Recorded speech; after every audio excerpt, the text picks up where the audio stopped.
हे भाई, तो हम लोगन के एगो मान ला कि सावन का गीत हम प्रस्तुत करतानी कि पहिले से हम तैयारी करतानी। मान ला कि एक आध दूगो गाना बोलबम भी हो गईल ह। हमका लागता कि एक दो दिन में बोलबम चढ़ जाई।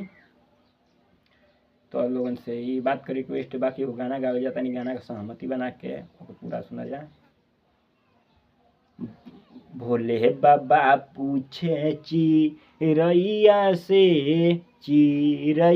से कहाँ गइनी गौरा मरैया से। भोले बाबा पूछे चिरैया से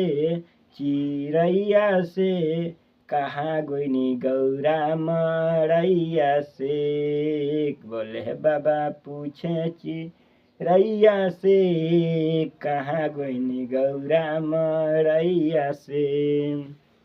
बर्मा से पूछे विष्णु से पूछे, बर्मा से पूछे विष्णु से